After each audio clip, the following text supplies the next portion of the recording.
Life is a lot more than just the ones and the zeros. Automation is important, right? But what do you automate for? You automate ultimately so that you can improve somebody's life. The moment you forget that you're working in terms of trying to help somebody else, then you've lost your way, and the profitability is for nothing. Welcome back to the Freight People podcast, where we bring you honest conversations and practical advice from the folks moving freight forward. I'm your host, Ava Barnes, and today's guest is someone I've been looking forward to talking to for a while. Joining us is Carlos Llanes Jr., CEO and founder of Spartan Carrier Group, based out of Dallas-Fort Worth. In just over 3 years, Spartan has grown from 0 to 54 million in revenue, with zero outside funding, all organic, all grit. Carlos isn't just building a trucking company, he's building a movement rooted in discipline, faith, and fierce commitment to getting drivers home every day. Let's kick it off simple. What led you to start Spartan Carrier Group? You walked away from a corporate job during COVID, is that right? That's correct. First of all, thank you for having me, Ava. I'm humbled to be here. I saw the pandemic destroy the complex supply chain, and there was an opportunity to penetrate the market and make the transition from W-2 to owner. It was a difficult decision to make, but I knew it was the right one. I knew after the pandemic created this crazy break in service levels that it would be the first time I'd ever be able to attack a multinational corporation and get them to give me a shot. And I was able to do that. Within 4 months of setting up our business, we were able to penetrate the market with Toyota in North America. They're the largest automobile manufacturer in the world, and they were gracious enough to give us an opportunity to be able to become one of their 12 marquee carriers in North America. There's 750,000 carriers in North America, but only 12 that they do business with. When I saw that opportunity, I didn't just want to build something that was another functioning company and just have it be a revenue generator. I had been feeling for a long time a calling to do something bigger, and I didn't know whether I was being called to be a pastor because I'm a Christian man, or if I was being called to be a for-profit business that supports ministries. And the answer I got was confirmation and having landed that account. So I decided to take a step of faith. And like you said, last year we grossed 54 million. This year we're at pace to pushing over 65 million. But it's not the money that's impressive. In order for us to get to this moment, there had to be a lot of doors that opened up, doors that I couldn't have opened up on my own accord. Yeah, it is pretty amazing that you guys grew that fast. And speaking of opportunities and you being one of the 12 carriers that works directly with Toyota, I'm curious how you started that relationship, how you became one of those like being a brand new carrier, how they took a chance with you. Was some of it having to do with your network? Well, a lot of it had to do with the network. So I'll start way back 30 years earlier, and I'll give you just a highlight so you get to what happened. So I was born and raised by a single mom in Miami, Florida. The oldest of 5 kids. My mom, she's my hero. She worked her butt off, had 2 jobs, but that forced a lot on me at a young age to be an actual leader way before my time. Like I'm helping my mother pay bills when I'm like 8 and 9 years old. If I became a musician, I started working with guys. Within 2 years of playing music, I worked with Mark Anthony, with Celia Cruz, Tito Puente, all the giants of the Latin community. Traveled around places playing on tour. Became a general manager at the age of 19. And then I joined the service at 20. I joined the service at 20 because although I was living a passionate life, I was making decent money for a kid. I just knew that I wasn't fulfilled. I was on stages in front of 30,000 people, and most people would think that's the greatest life ever, but it wasn't for me. The greatest thing came out of the service was my experience and meeting my wife. And then learning that no matter what you do, life is very short. So you better be purposeful about it. By my 4th combat tour, I realized that I was good at logistics. And logistics, not just in moving things, but I love the operational execution and planning of everything. When I got out of the service, I didn't know where I'd go, but I chose to work for a company called Ryder. And Ryder is a fantastic company. I learned a lot at Ryder, and I owe them a lot because they taught me how to operate complex systems. But I chose them because they had their hand in everybody's pie. So they're in the retail industry. They're a third-party logistics company, a truck leasing company. They deal with technical companies, with pharmaceutical companies, not just the retailers, but also setting up manufacturing support, tier 1s. And it was in that journey that I realized, going up the ranks, I didn't know where I'd stack, but I knew that I'd find something there that I would be able to harness my skills to potentially learn. So most people go to the corporate sector to get their education, and they get their education by going to different schools. Some people go to Michigan State, other people go to other places. I went to affordable schools. I'll put it that way. All right, affordable schools. And when I did that, I did it just so I checked the box. I ended up getting a degree in, like a bachelor's degree in liberal studies, whatever that means. It's like all the electives you could throw together just to give somebody a degree. But I had to combat guys, so I joined Ryder specifically to learn the ropes and to learn the skill set. For 4 years into Ryder, I had run up the ranks. I was a senior director running all North American operations for support of Toyota, Tesla. We had GM, we had a few Ford lanes, we launching Subaru, and I was responsible specifically for all the terminals and all of the equipment that we had to use for those terminals, all of the drivers, all of the training of all the personnel. And my journey supporting Toyota started there. I joined one of the facilities that was at the time Toyota Motor Manufacturing Texas, and it was in dire need of repair. So the relationship was very finicky at the time. They had gone through a lot of turmoil and there was a lot of turnover. So they hired me as a replacement for somebody to try to turn that around. And to be 100% transparent with you, I had no idea what I was signing up for, but I figured it couldn't be worse than getting shot at and blown up for a living. Didn't matter what was coming. I think it'd be a little bit easier than that. I was a little bit wrong. It was almost as good, right? Over here, they want to cut my head off. Over here, I had a very angry customer, and they were rightfully angry because we hadn't delivered. It took me about 6 months to turn that thing around. But in the midst of doing that, I started to develop a reputation. And that reputation was one built on tenacity, truthfulness, transparency, and value add. Those 4 things are what I needed to provide the customer with. Our customer was very cerebral. They'd been pulled around a lot. And if you know anything about Toyota, they wrote the books on lean manufacturing. Those guys are extremely diligent at root cause analysis and analytics. So if you don't know what you're doing, Toyota will smell that in 5 seconds and you'll be out immediately. So growing up that ranks, I was there for about 4 years, like I said. I went up the ranks and then I started running on North American operations. It led me down this pathway or this thought process. I'm building these things, but I was very frustrated. And where I was frustrated specifically because of the size of a corporation. And I can't say somebody's fault, but it's a byproduct of being so damn big. The bigger your corporation, the more politics, the more silos, the more legal, the more risk adverse behaviors that you have, and it really slows innovation down. Makes it very difficult to change something. You could have a solution to something very simple, but in order to get that across the finish line, you got to have 75 stakeholders willing to agree. And that drove me insane. So like I said, I never set out to be a CEO. I set out to solve problems, and that's what I've been doing my whole life, driving innovation. And when I realized that that was going to be a problem, that coupled with the break in the supply chain due to COVID, I said, this is a perfect opportunity. I could either complain about this or I could leave. And I still remember the day that it happened. I was sitting on the 13th hour of a nonstop barrage met of PowerPoint presentations about what we were going to do or not do that we'd been talking about for the last 2 quarters and never did anything about. And I told my wife, I had it. I snapped. It was like I snapped. I said, you know what, babe? I would rather work a manual job for the rest of my entire life and know that I could see the fruits of my labor than to spend another 13-hour day. Because back then during the pandemic, you remember your kids are coming in the room, the dog's barking, everybody's going crazy, and you're ignoring your family because you're sitting there talking to friends that you can't touch. And I don't know if it's the need of conversing to each other, but it was a 13-hour day that amounted to no success. Right then and there, I made the decision. I said, you know what, sweetheart, I'm going to jump. She says, you're crazy. I said, I am. But do you support it? And she says, well, I met you in Afghanistan. And when we started with nothing. So if you believe that's what God's calling you to do, then we'll do it. So on 4th of July, that's what I did. I sent an email. I called my guys and I said, guys, I love you, but I'm leaving. I'm declaring my independence. And they thought it was a joke. I said, no, I'm serious. I remember they asked me, like, what about your bonus? I said, brother, if by the time bonus hits next year, I'm not tripling that, then I didn't do something right. Then I messed up.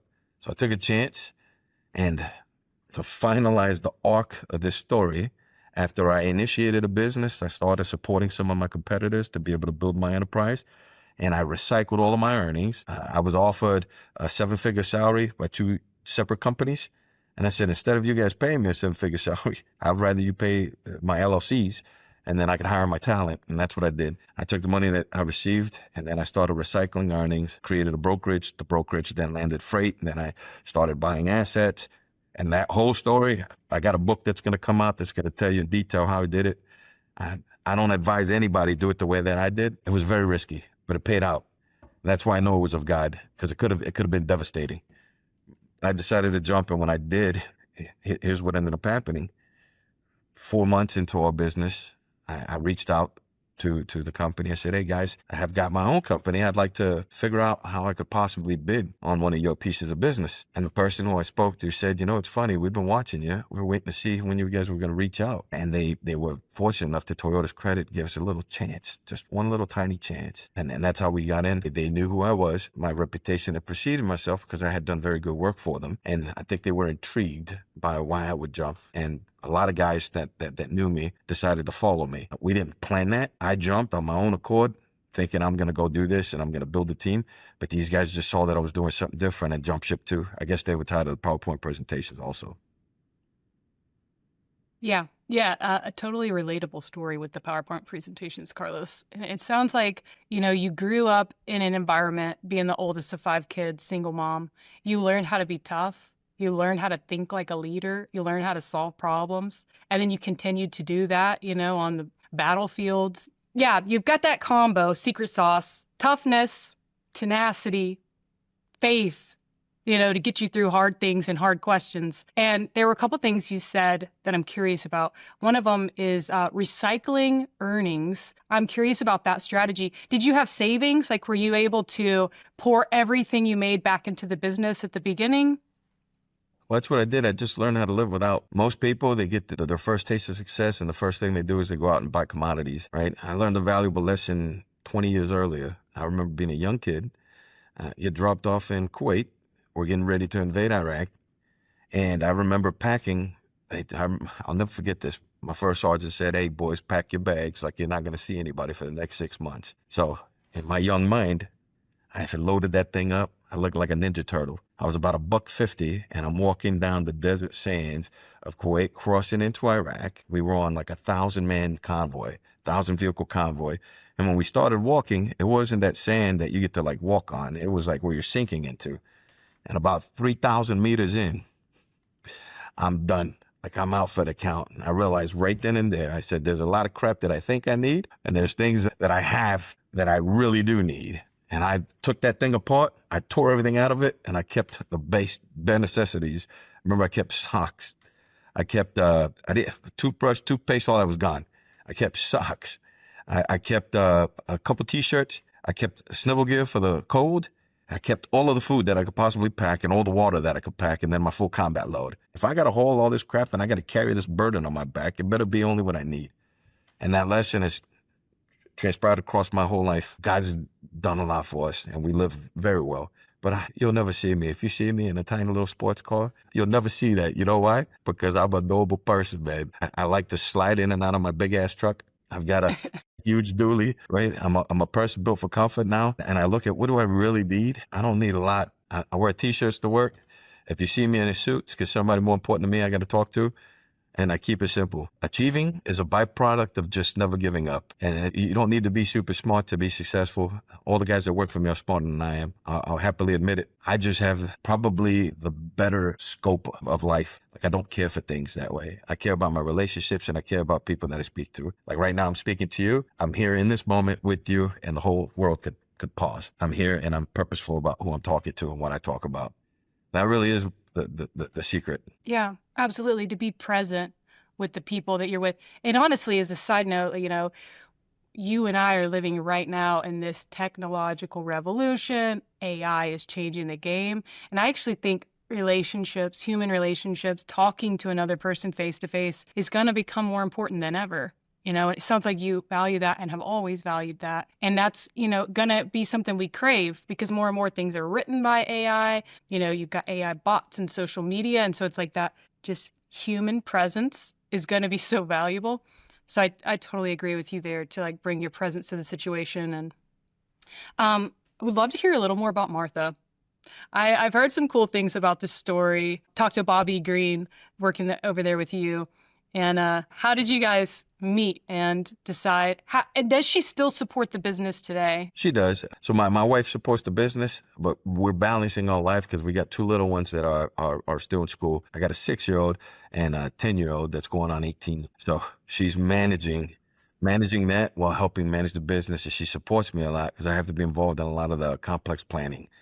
How we met it's a story with, like, we have a book that's coming out and it details everything, but I'll share the highlights.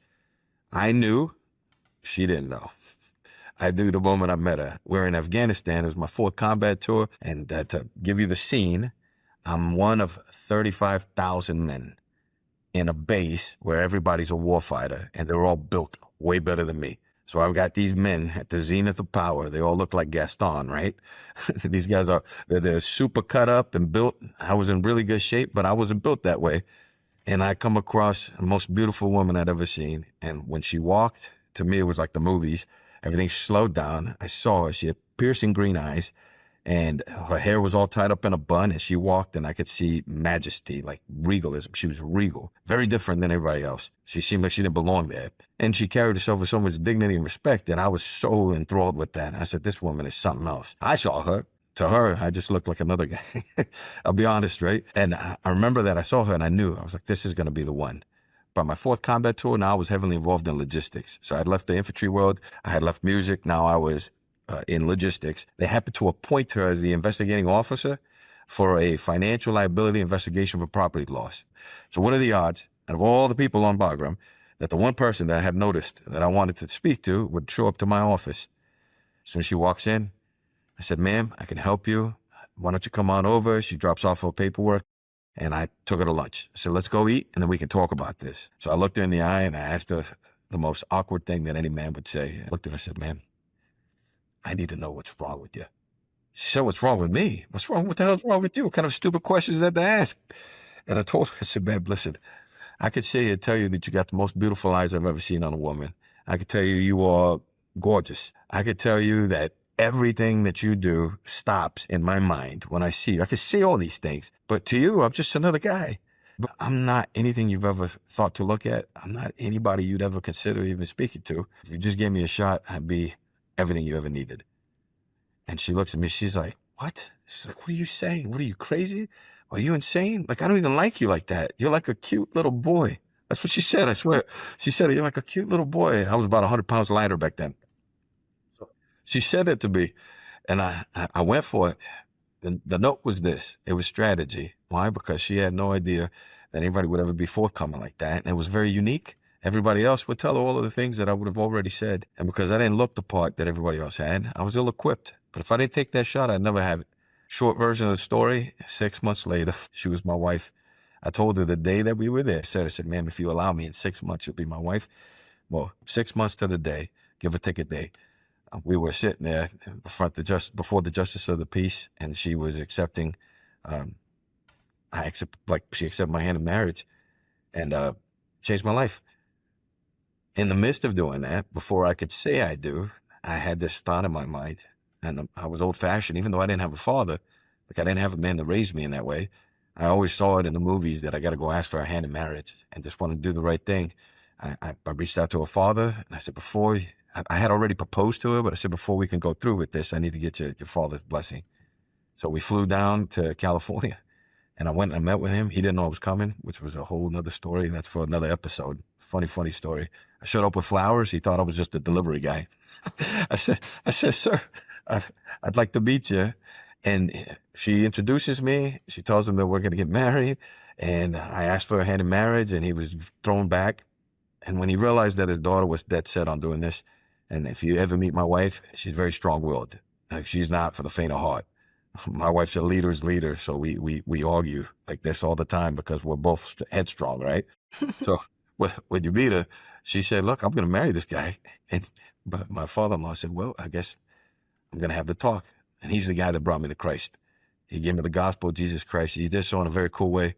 He grabbed a little piece of paper, and he looks at me. He's like, look, son, if you died today, where would you go? I said, well, I'd go to heaven. He's like, well, what do you mean you think? I told him I think I'd go there. I was like, I'm not a bad guy. I'm not killing people. I'm not doing terrible things. He's like, oh, all right, well, sit down. He grabs a white piece of paper, puts it before me. He says, have you ever told a lie? I said, well, yeah. So he puts it down on that paper. He says, have you ever looked upon another person with lust? And I was like, I'm not answering that. I plead the fifth, man. Like, what kind of a question is that?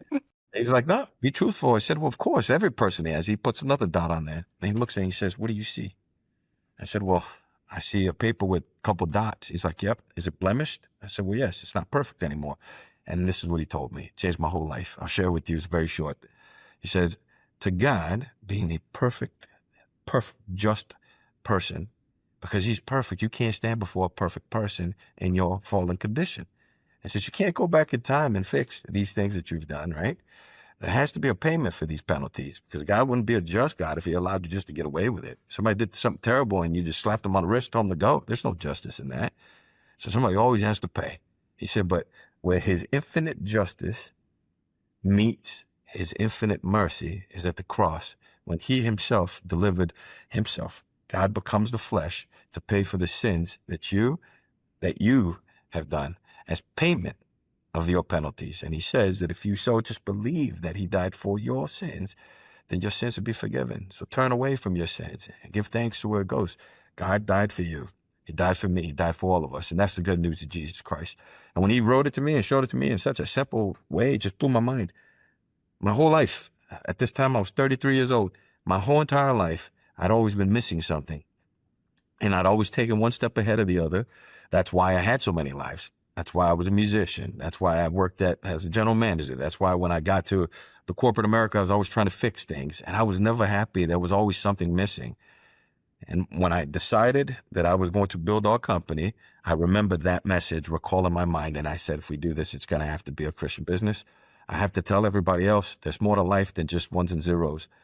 And when you've achieved everything that you ever set out to achieve, you're going to realize there's a lot of lonely people out there, because the only joy that you could ever have in your life comes from the Lord. That's it. He fills every void, every hole. And I can tell you that from personal experience. I've flown private jets. I've eaten at some of the nicest restaurants in the world. I've had all the freaking different types of sports cars. I've had all of this crap, and none of it amounted to a hill of beans. I achieved the title of CEO. I made millions of dollars. I'll tell you what, if I had none of it, I'm complete. I got a wife that loves me, a guy that gave me life, and I'll just share the good news wherever I can go. On any platform, it doesn't matter. So that's a rule I gave myself, and that's what I live by. So for me, that was the genesis of everything, and it's what transformed my life. It was the apex of my life. I love that message, that it's not necessarily what you do, that the grace of God is something that's freely given. You don't have to earn it.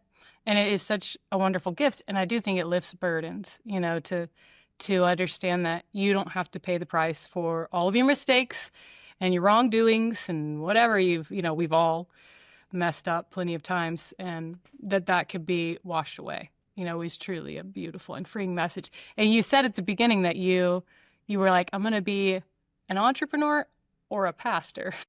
And it sounds like you're both. Like, you found a way to shepherd, to pastor, to preach, even through running a multi-million-dollar company, you're still very much spreading this message. So Here's what I'm super excited about, Ava, and I appreciate your kind words. Here's what I'm super excited about.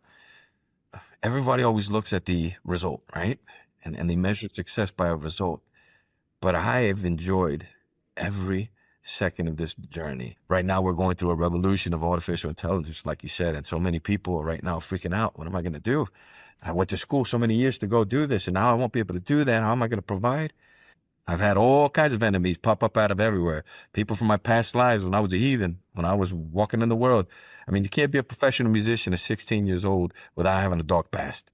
You can't be traveling around with groupies and all kinds of stuff without having a past. So I've got a past. If you heard stories about me, they're probably true.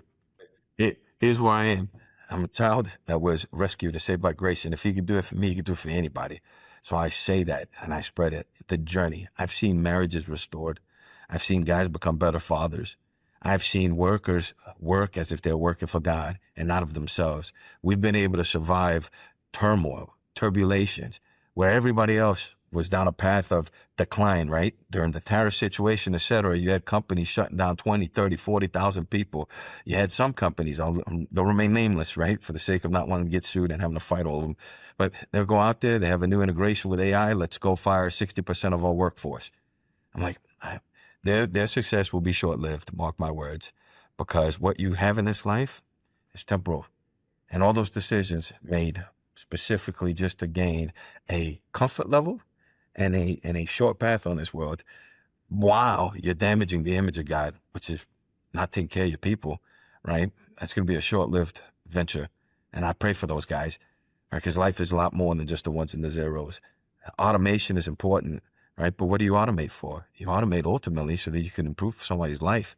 The moment you forget that you're working in terms of trying to help somebody else, then you've lost your way, and the profitability is for nothing.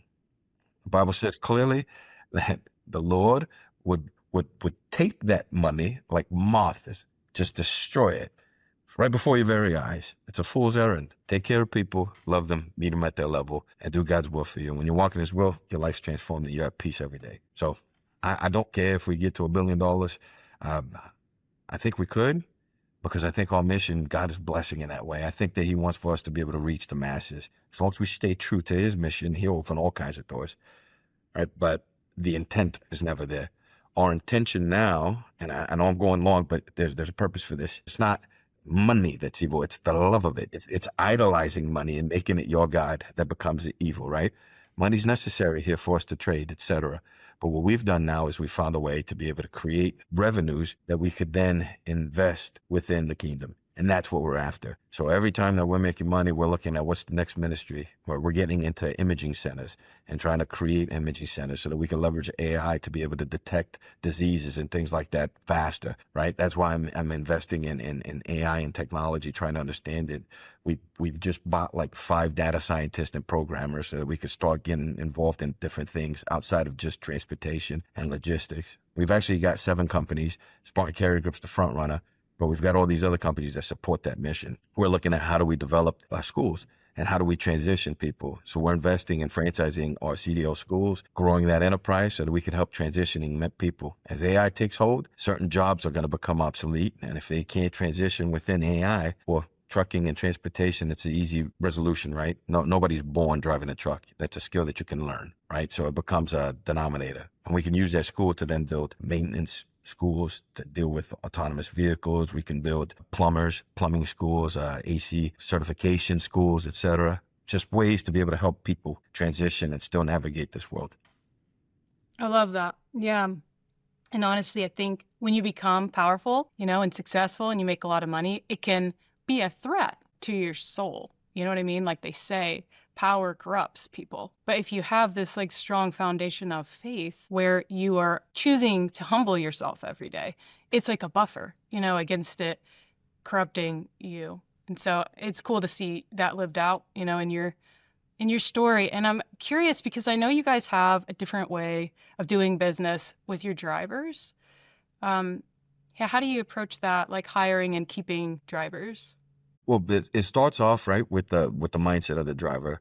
So we do something that I like to say is unique. There's a few companies that do something similar, and what we do is we look at the driver journey. So if I'm a driver and I'm going to go work for a company, I want to know about this company. I want to know that I'm working for something that's bigger than me, meaning I want to be part of a team that's trying to do something positive in the world, right? Otherwise, you're just checking a box, and you could work anywhere. So we start off with the driver's journey. And a lot of our social media and a lot of our platforms are used so that drivers can actually engage and see who they're working for, right?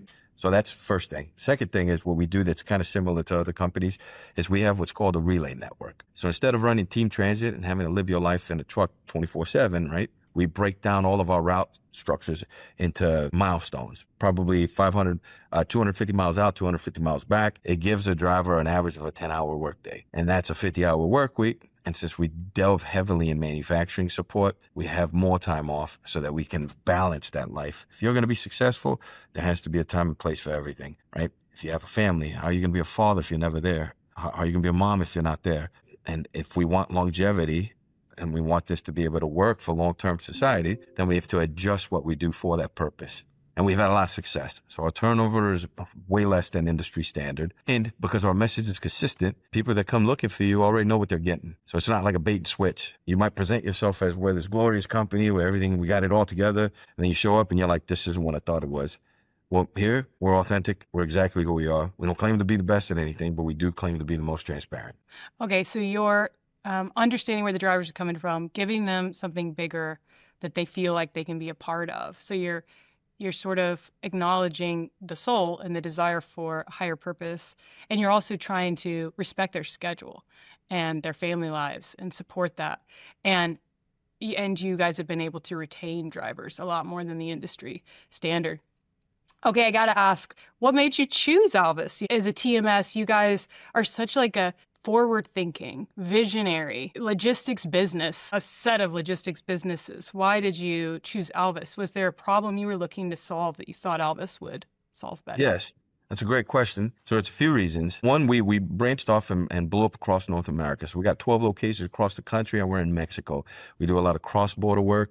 We do a lot of international transportation. We got drayage partners. We've got final mile partners in Mexico, et cetera. And what we realized was that most robust TMS platforms were designed for team transit, and they were designed for brokerages. And we were asset based, and we wanted to be able to create a technology that was modernized, that didn't have all of these fossilized programming problems, right? Where you built a stack on top of a stack, logic on top of logic, and now you had a giant mess to unravel. Alvys was unique in that it was modern. It was heavily involved in artificial intelligence and state-of-the-art technologies, like the latest models of technologies. It was all cloud-based, and it would bolt on or API with pretty much anybody. So we looked at the longevity of that. We looked at what could we jump on that would do it. And although we were already thinking, we had gone through a few TMS platforms. I won't say the names because I don't want those guys to sue us either. They were cumbersome. They were extremely expensive, but they didn't offer the punch. Right? They were just the market share leader because they'd been there for a very long time.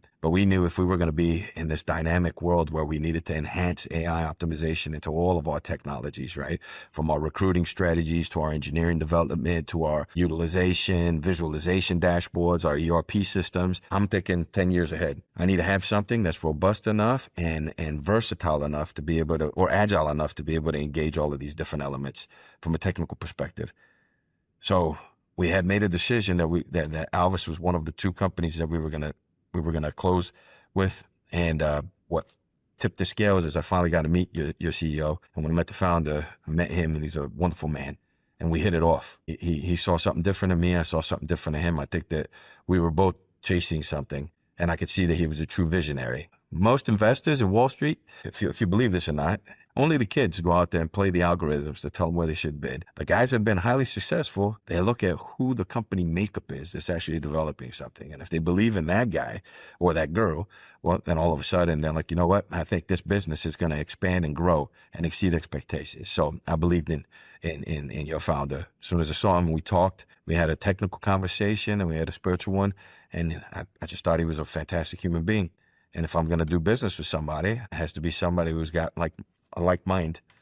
And not to say that they have to believe the exact same things I believe. That's not what I mean. I mean, they got to be trying to improve and help people, right?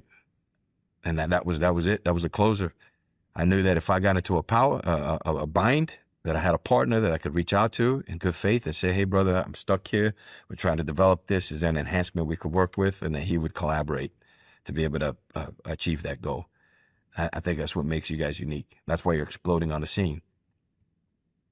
Yeah, I got to say, I have been inspired similarly by our founder, Nick Darman. And like I mentioned, I've known him for 20 years and I worked for one of his previous companies. And I absolutely believe in his vision and his work ethic. And I completely understand why you guys would relate to each other and you would be able to see something that's in yourself is also in him and that he's going to make it happen, no matter what. Yeah, and that he's in your court and he's rooting for you and he really does care. Last question, we always wrap up with this. If you could go back and tell the Carlos, the version of yourself that was starting this amazing logistics company, some advice, is there anything that you know now that you wish you would have known then when you were just starting to build this company? I opened up a bunch of LLCs, and this is an idiot thing that I did. I thought, in my infinite wisdom, that if I set up a whole bunch of LLCs and they had common ownership, I thought that I'd be able to segregate all of those. And when I went to the bank, I'd be able to go to this bank to get money there. Had no idea what a UCC hold was. I figured that out the hard way. When all of a sudden somebody says, hold on a second, you need a loan over here? Well, check it out. You own all these other companies, so we're going to bundle them all together. I was like, no, you can't hold those hostage. They're different, right? If I could go back in time to do something different, I probably would have led off with having them all in one entity at the very beginning. And then once I got that rolling, then I would have built the other ones. I built a total of 12 entities simultaneously while running 2 external companies. For the first 2 years of our launch, to be able to do what we did, I managed 14 startups simultaneously across North America with various modes. I'm like, God has a sense of humor. They didn't allow me to have a heart attack. I would never do that again. If I did it again, I'd do it with somebody else's money because now I know how to do it. I'm only now at 46 years old, starting to fully understand and grasp the gravitas that anxiousness, worry is for nothing. It is for nothing. Your worry cannot change the outcome of any situation. Your stress, your ADHD, all the crazy crap that could happen in your mind cannot change anything about tomorrow. So rest in the Lord, trust in him, and let him lead your path. And that's what I end with. I love that. Carlos, thank you for sharing your story, your mission, your time with us today. You're building something really special at Spartan Carrier, and we are honored to amplify your story. How can people find you and connect with you and your business? They can hit us up on our website, www.spartancarriergroup.com. Spartan Carrier Group is our LinkedIn or even on Instagram. A lot of drivers use Instagram. They use TikTok. Instagram, we've got like 250,000 followers, which is nuts. I still don't understand it because all we publish is stories about God and trucks. God and trucks. Okay, so Spartan Carrier Group on Instagram is a good spot. Yes. Awesome. Well, thank you so much, Carlos. Thanks for tuning into the Freight People podcast. If you liked this episode, make sure to subscribe and share it with fellow freight people. And keep an eye on Spartan Carrier. They're just getting started. For more stories like this, follow Alvys on LinkedIn and check out alvys.com to see how we support fast-growing carriers like Spartan with tech that actually keeps up.